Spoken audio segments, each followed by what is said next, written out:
banyak orang yang mengatakan bahwa dongeng itu hanya hiburan kuno ya, Iya. konvensional lah ibaratnya. Tapi sebenarnya itu enggak.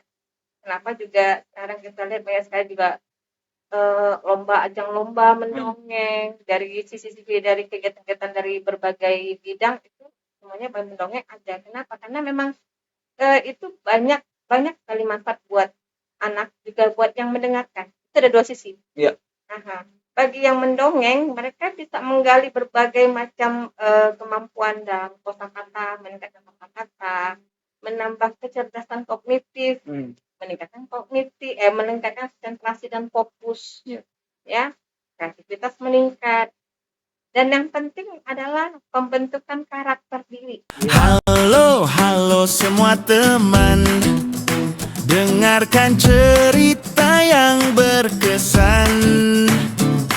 Di Poppy kita ngobrol santai, tawa dan makna, ayo mulai. Pak Rafli punya banyak kisah, lucu, seru, juga penuh hikmah. Duduk santai atau sambil jalan, Poppy temani dalam kehidupan. Teman-teman, seorang tokoh itu ada mengatakan jangan takut untuk bermimpi, karena nanti dongeng yang paling terbaik adalah di masa depan adalah mimpi kamu yang telah menjadi kenyataan. Hari ini kita kedatangan guru saya, guru favorit saya dulu nih ya, terkenal nih, yaitu Mem Dewi. Halo Mem. Apa kabar Mem? Luar biasa. Allah Akbar. Cerah sekali hari ini Mem. Alhamdulillah. Cerah hari ini? Cerah. Iya, di Padang pun katanya udah berhenti nih. Alhamdulillah. Hujan hari ini Mem. Ya. Apa karena kita podcast Mem hari ini? Mungkin. Cerah. Iya. Diikuti dengan alamnya langsung. Baik. Okay. Mem, Rafli dulu flashback nih ke masa-masa di mana Mem sering posting terkait dengan dongeng. Nah, Rafli pengen tahu nih Mem hari ini tentang berdongeng itu secara lebih mendalam dari Mem nih. Okay. Nah, kira-kira Mem, sebenarnya kalau Mem sendiri mengartikan dongeng itu apa sih Mem? Sebenarnya kalau kita bilang dongeng itu kan kita bercerita. Bercerita bisa tentang pengalaman yang kita alami, bisa tentang ya dongeng sesungguhnya, legenda, banyak sekali hal yang bisa diambil dari dongeng tersebut ya. Jadi ini efeknya kalau untuk kita sendiri itu menambah kita bilang tingkat kognitif kita bertambah. Satu, kosakata bertambah, yang jelas daya ingat. Nah, untuk kayak saya kan tuh butuh ya, karena kadang-kadang banyak usia saya ini udah lupaan. Sering kadang-kadang, ini lupa. Nah, kalau itu mungkin bisa menambah tingkat daya ingat yang luar biasa. Oh, Raffi juga selain daya tingkat yang semakin tingkat ingat semakin tinggi, menurut Raffi itu kayak satu lagi Mem, berimajinasi. Itu penting. Ya, imajinasi itu dalam akhirnya meningkatkan kreativitas itu kan. Jadi kita semakin banyak hal-hal yang bisa kita gali, hal-hal yang bisa kita ambil, hal yang bisa kita tingkatkan dan dapat menjadi satu kreativitas yang tinggi. Iya.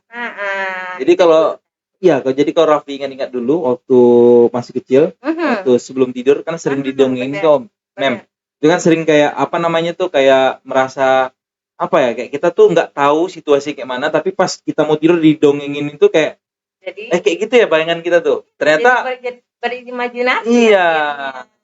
Dan itu dibutuhkan untuk anak-anak sekarang yang kita lihat sangat bergantung dengan gadget, dengan teknologi sekarang. Dan sangat-sangat kalau kita lihat ya kendala besar gitu akhirnya untuk mereka mencapai tujuan mereka, karena memang hambatannya sangat tinggi. Ya, jadi banyak orang yang mengatakan bahwa dongeng itu hanya hiburan kuno ya, konvensional lah ibaratnya.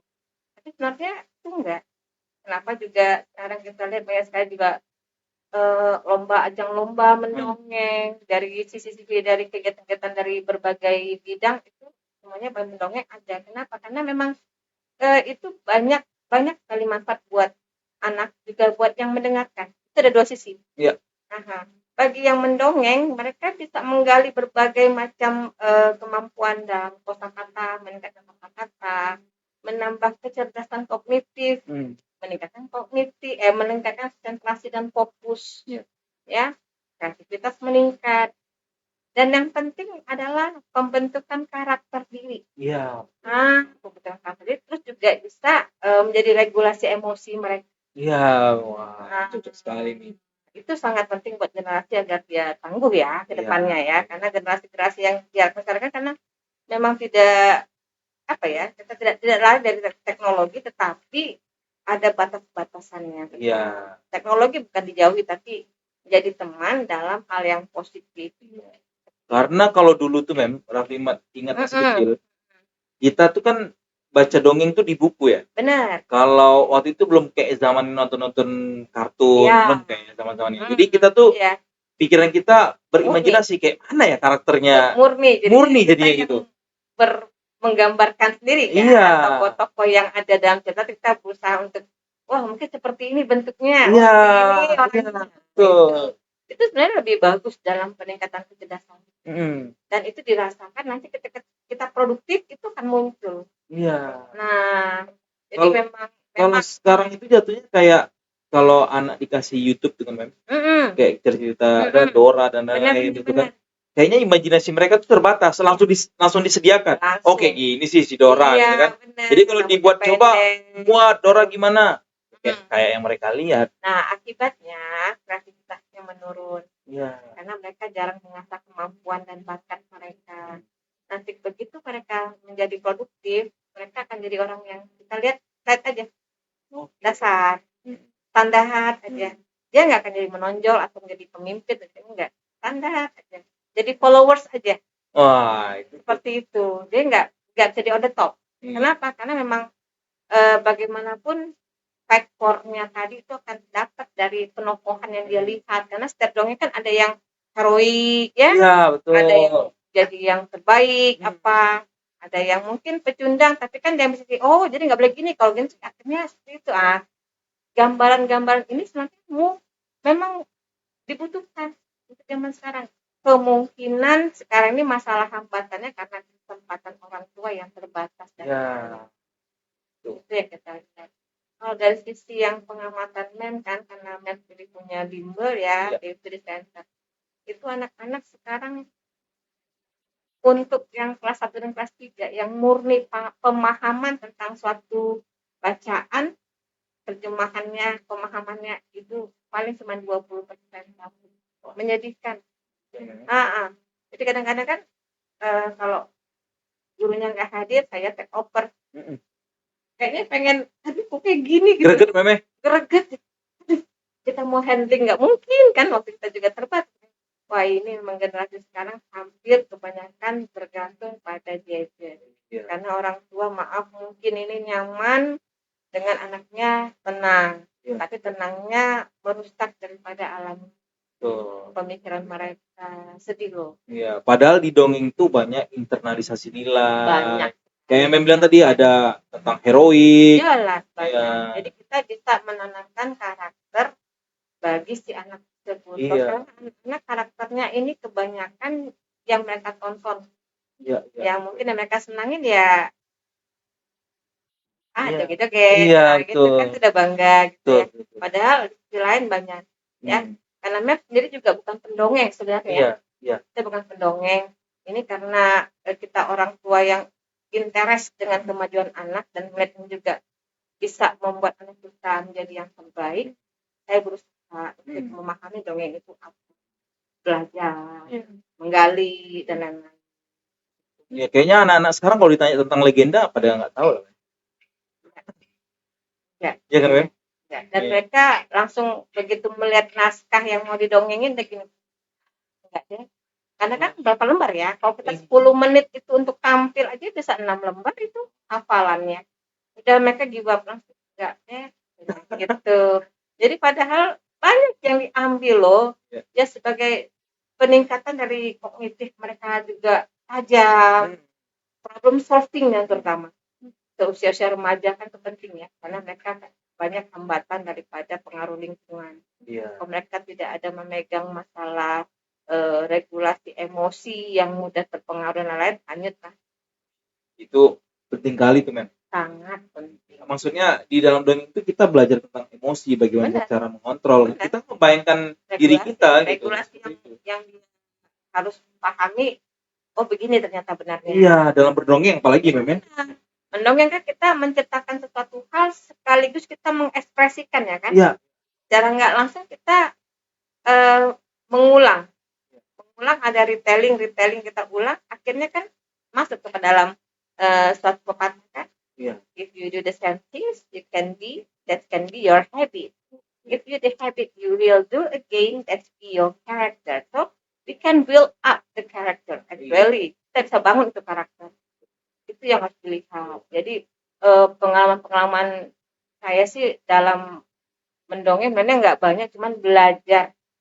Makanya kadang-kadang orang karena jadi ini pendongeng diminta kadang-kadang dengan beberapa sekolah bimbingan anak.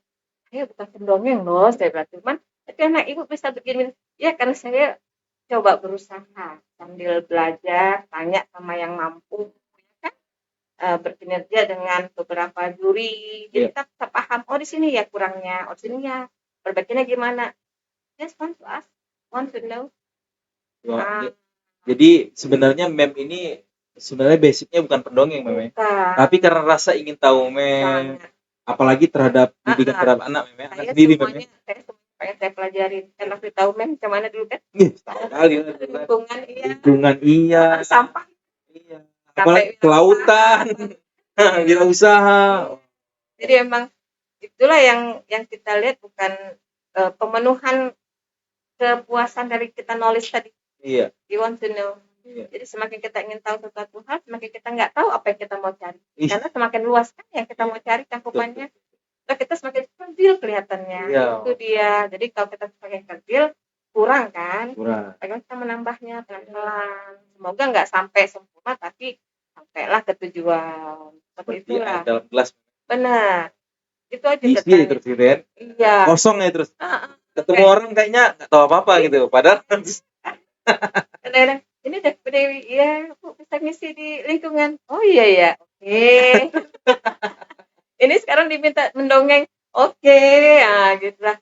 Mungkin juga banyak juga beberapa rekan-rekan juga ya dari pengalaman kemarin kita membimbing anak juga banyak yang minta untuk saya membuka kelas mendongeng. Oh, udah berapa kelasnya sekarang? Kemarin sudah pernah buka, ya muridnya ada 7 orang dan alhamdulillah sudah dapat prestasi. Oh, insyaallah. Terkendala gara-gara kemarin itu mereka udah upgrade kelas kan, kegiatan padat, jadi memang akhirnya beberapa cuma kalau mau lomba minta. Oh. Jadi ada anak SD2 itu kan, Gianes itu kemarin juga menang di FTBI juara 1 kota. Kayaknya anak SMA kalau disuruh mendongeng juga belum tentu bisa. Mendongeng itu butuh ketajaman daripada pemahaman dan bagaimana menghafal cepat. Iya. Kebanyakan anak-anak udah melihat halaman pertama udah capek duluan, memang. Anak sekarang mereka banyak give up daripada backward. Daya bacanya rendah. Ya, sangat. Semangat baca. Kita sangat rendah. Makanya ini juga untuk hal sebenarnya kita coba untuk mengembangkan ya, nanti ya. Sebisa kita sesuai dengan kemampuan kita, ladang kita di mana. Makanya Mem juga berusaha untuk kan sekarang Mem megang sekolah baru lagi nih. Iya. Sekolah baru 2 tahun. SDIT Al-Munawwarah di Jalan Batu Putih. Itu alhamdulillah pertama memang karena kita sekolah baru kita nggak bisa memilih siswa ya. Iya. Semuanya kita makan aja. Iya. Kayak SMA 7 dulu deh. Mau yang autis, mau yang ono, yang mau ini, udah kita terima. Tapi alhamdulillah sekarang mereka udah saya rasa nanti kelas 4 udah bisa saya ajak lomba nih mereka. Jadi ini paling tinggi kelas 4? Oh kelas 2 ya? Oke. Baru 2 tahun? 2 tahun. Ya, soalnya nanti mereka sudah bisa berkompetisi lah di kelas-kelas kita, saya rasa udah bisa. Karena kemarin saya mengadakan lomba Hari Sumpah Pemuda itu saya buat on the spot. Langsung ya? Langsung. Jadi mereka persiapan? Gak ada. Orang tua sampai ya memang lomba mendongeng. lomba berpuisi. Bilang, ngapain? Ini on the spot. On the spot. Jadi ya begitu duduk, langsung.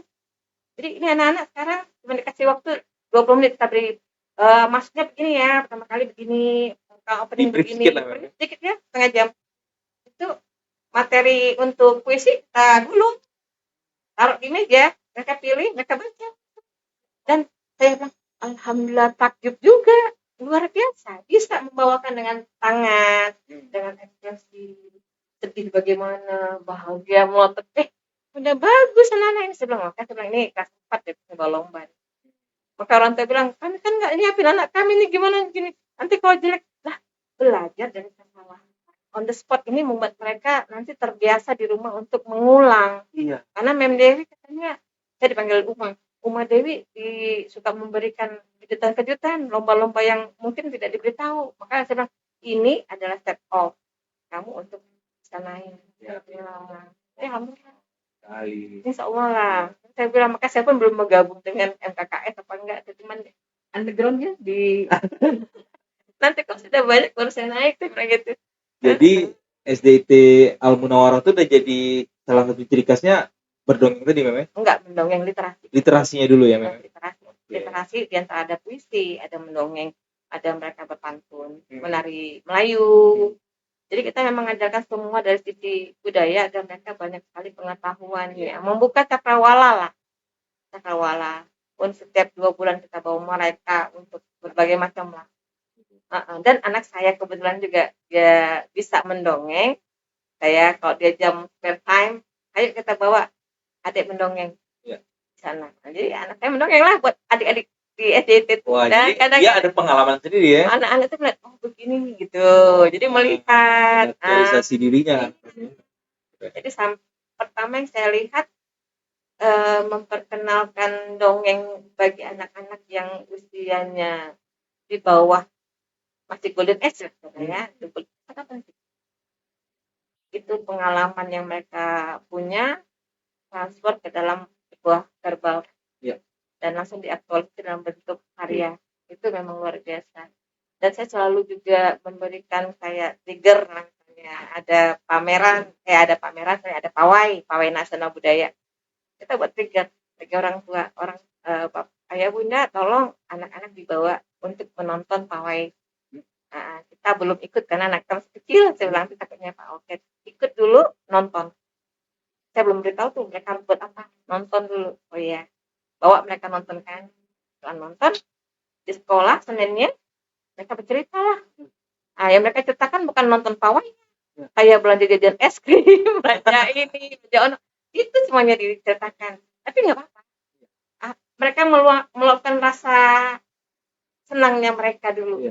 Berarti baru kita gali ke yang lain. Akhirnya kita ada yang pakai baju ini, budaya ini. Mem percaya nggak kalau di sekolah itu kan Rafli kan ada jam literasi itu kan? Ada waktu 15 menit biasanya. Betul.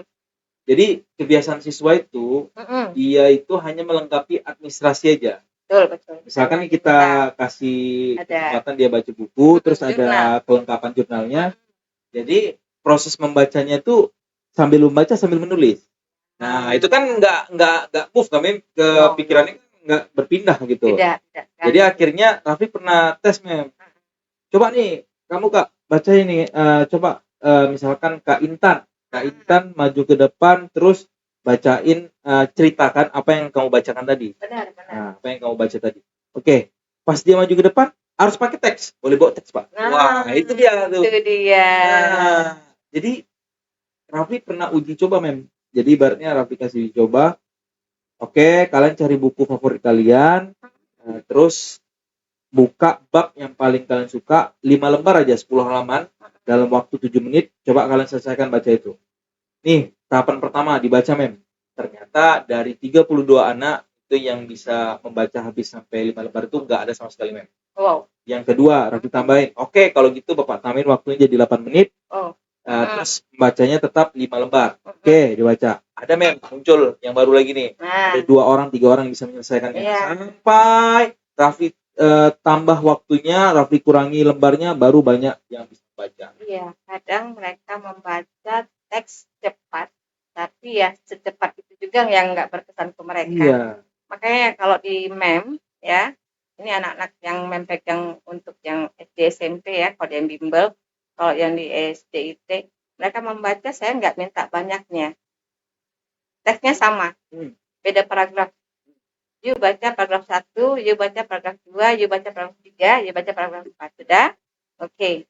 Coba diajar dulu membacanya. Cara membacanya gimana, Mem? Cara bacanya seperti ini. Jadi sebenarnya pada suatu hari, seperti kita membaca mendongeng, suatu ketika, tiba-tiba, apa sih mereka baca begitu? Itu mereka setelah membaca yang kita berikan, kita nggak pakai waktu. Mungkin setelah 15 menit ya. Kita ajarkan. Kita dirikan mereka nih, paragraf 1, paragraf 2, paragraf 3, paragraf 4. Coba ceritakan apa yang tadi kalian baca. Menyambung dengan sempurna. Masya Allah. Jadi ternyata bukan dari waktu yang kita kejar, tapi dari pemahaman. Pemahaman pertama nggak perlu harus banyak. Satu paragraf aja membaca dengan intonasi, tanda baca, pemahaman. Makanya kalau kita lihat di situ memang anak-anak kita untuk pemahaman itu sangat rendah. Ya, data mungkin kita bisa pakai ya, data PISA sendiri yang Mas iya, 10 terendah. Kita ranking 70 dari 80 negara. Jadi memang terdetek satu dari sekitar 5 anak yang mau membaca. Yang punya hobi membaca betul-betul rutin 1 dibanding 1000. Iya, betul. Mengerikan kan? Kita aja yang mungkin punya waktu 5 menit duduk menunggu sambil membaca dan baca. Ya kadang-kadang masih keteteran ya. Iya. Saya pikir ternyata kan seperti ini dunia.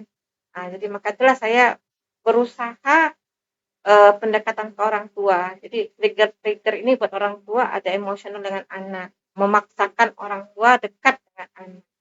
Jadi memang di beberapa kayak di SD juga di bimbel, bahkan kita kalau anaknya bermasalah yang ditelepon itu saya, bukan guru kelasnya.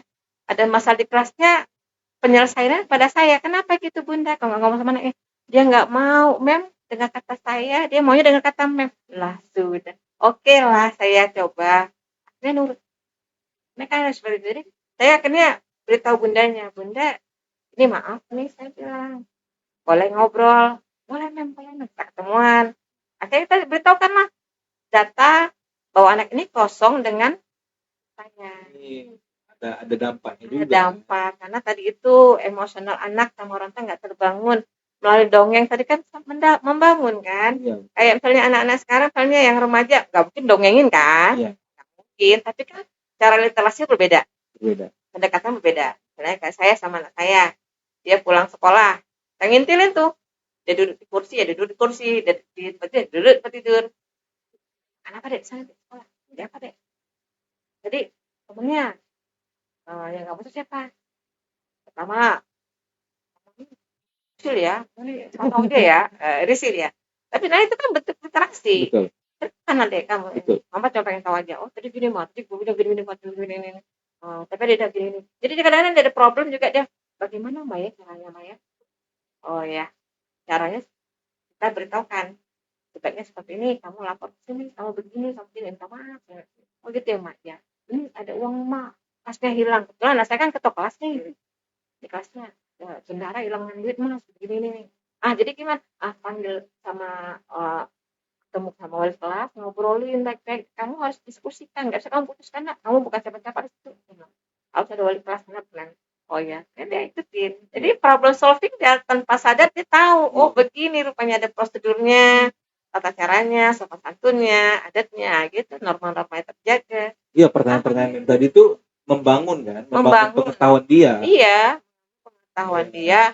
Ya, jadi bentuk mendongeng ini kita sambung kalau pada anak yang remaja bagaimana? Ya nggak perlu dipok-pok juga. Suatu hari ada si bawang putih, enggak. Enggak mungkin bisa. Gitu. Tapi ceritakan dengan pemandangan mereka. Jadi kita kan ada kelanjutan nih, bawa anak jalan makan, ya kan? Nah, bersama makan itulah dia perlu kesah.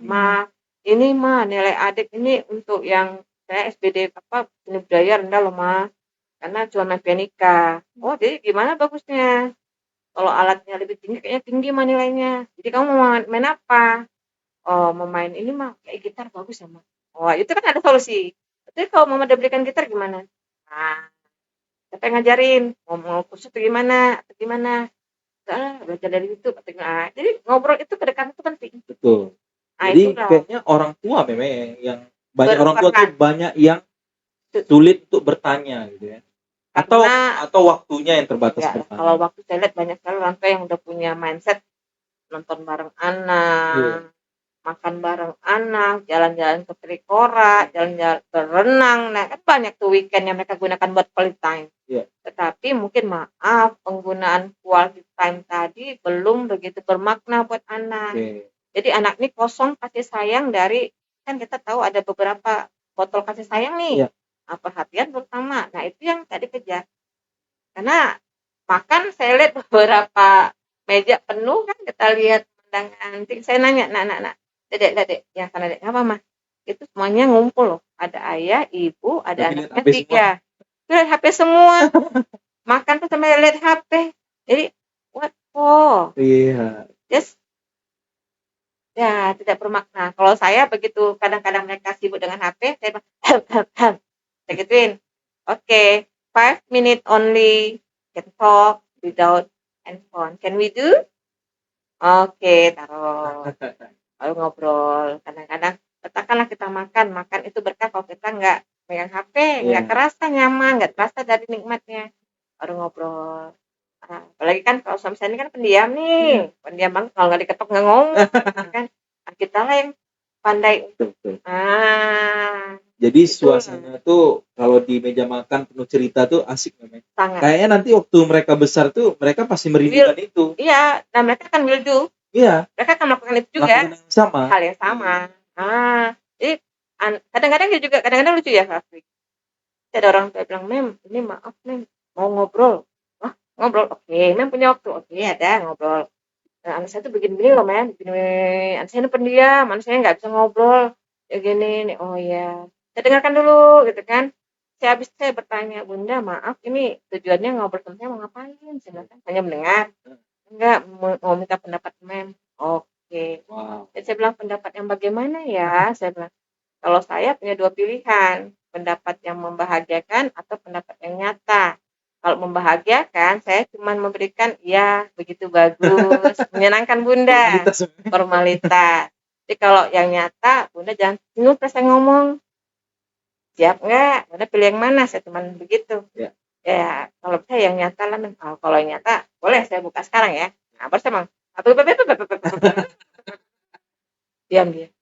Jadi Bunda maaf, ini bukan kita mau menggurui, tidak ada, nggak ada yang terbaik, yang ada kita belajar dari pengalaman. Mungkin pengalaman saya mendidik anak seperti ini bisa menjadi satu, ya udah ada begini, oh coba silakan, saya bilang gitu. Jadi bukan kita gimana, enggak. Kisah dari mendongeng ini memang banyak berkembang jadi karakter anak. Saya rasakan itu, karena anak saya yang pertama juga dulu waktu di SMP juga storytelling bahasa Inggris, FLS 2N juga, ya kan, dapat juara juga di situ. Yang sekarang juga yang cewek ini yang bungsu juga sama FLS 3N juga, sampai nasional juga juara 3, dan itu berkembang jadi akademiknya juga meningkat. Akademik meningkat, sama guru juga sopannya meningkat. Terus bisa menjadi leader karena teman-temannya bisa diarahkan. Dia bisa karena dia menjadi tokoh pemimpin gimana. Jadi secara nggak langsung dia kan menokohkan pemimpin, iya, anak-anak, iya, pecundang, iya. So you want to choose yang mana? Makanya sudah, karena mereka menokohkan itu secara nggak langsung, sama wajah, sama ekspresi, semuanya kan. Kalau udah bercerita kan seperti itu. Itulah yang mungkin harus dikejar sekarang ini, kembalikan lagi literasi ke anak-anak. Mungkin itu akhirnya akan mengurangi gadget. Ya, betul. Ya, Raffi sangat percaya, kan? Kalau misalkan literasi dan numerasi itu asalnya dari orang tua. Benar. Jadi ada satu kondisi di mana Raffi dengar satu pendapat Wamendikti ya. Benar. Wamendikti si Dr. Stella. Dia bilang gini, ibu-ibu dan bapak-bapak, ajari anak balita itu melangkah. Benar. Jadi dari melangkah itu dia mengerti pengertian ruang. Disitulah akan naik numerasinya dan selalu bercerita kepada anak tersebut gitu, karena itu literasi nanti akan naik. Ya. Nah, sayangnya sekarang kalau kita lihat fenomena sekarang, orang tua di zaman sekarang saking sibuknya ya memang akhirnya pemenuhan kebutuhan ekonomi. APG, ya kan? Itulah yang sayang. Ya, kita bukan gimana enggak, ya sebenarnya banyak anak yang interest dengan mendongeng, cuman malu. Kenapa malu? Karena budaya kita ini budaya menertawakan, bukan budaya berkreativitas. Latah. Jadi mereka malu kalau ditertawai. Iya. Jadi saya yang kalau ada anak-anak yang kan beberapa anak yang saya bina untuk mendongeng lah ya, dari 7 anak kemarin kan mereka dapat berbagai macam prestasi sudah dari kota, perpustakaan nasional kan. Nah itu juga mereka akhirnya memberikan ini jadi inspiring buat teman yang lain. Teman yang lain juga pengen seperti itu ternyata, cuman nggak punya ruang dan malu kalau salah. Iya. Itulah mereka. Kalau salah tuh kayaknya pengaruh orang tua juga, Mem. Ya karena dari kecil juga mungkin mereka membuat hal yang salah terus ditertawakan dan itu mungkin harus dibenerin itu. Kalaupun salah ditunjukkan yang benar yang mana, dan budaya menertawakan itu bukan budaya yang juga harus dirubah. Mem, ya pertama kali waktu tentang berdongeng ini, Mem. Ingat tak momen pertama kali Mem tuh kapan waktu mulai kayaknya dongeng diterusin? Jadi ceritanya dari awal itu saya kan saatnya kita pamit, tapi jangan sedih, jangan ruwet, Poppy akan kembali lagi, bawa cerita yang seru lagi. Jadi guru itu memang harus peka melihat, jadi mata itu melihat dan memperhatikan anak 5-10 menit atau ini anak begini. Jadi kita bisa membandingkan, kelas ini levelingnya bagaimana, mereka setara nih, standar semua, malah gampang ngajarnya. Yang agak rumit kalau yang ini low, yang ini hanya tengah-tengah kosong, itu pening.